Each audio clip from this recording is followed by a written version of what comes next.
विदाई के समय एक ही बात सुनाई देती है कि चिंता न करो, बहू नहीं बेटी ले जा रहे हैं।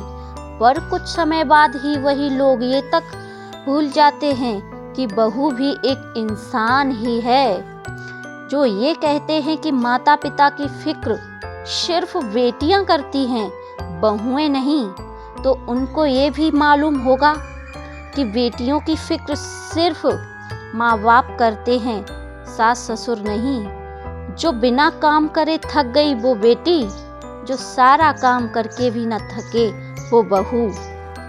बीमार तो बहू और बेटी दोनों ही होती हैं, पर बेटी की बीमारी पे फिक्र होती है और बहू की बीमारी पे ड्रामे का नाम देकर उसका हर तरफ जिक्र होता है।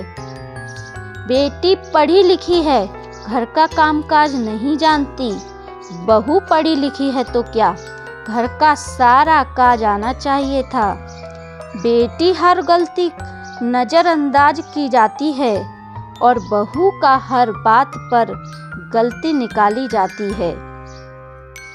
घर के सारे काम बहू के, लेकिन घर कुछ करने की सलाह बेटी से ली जाती है। बेटी ससुराल में खुश है तो अच्छा लगता है, बहू ससुराल में खुश रहती है तो बुरा लगता है। बहू को जब बहू मानोगे तो वो बेटी कैसे बन पाएगी। कभी बेटी समझकर देखो तो वो तुम्हें माँ बाप भी समझ जाएगी। किसी की बेटी के लिए वही शब्द बोलो जो अपनी बेटी के लिए सुन पाओ।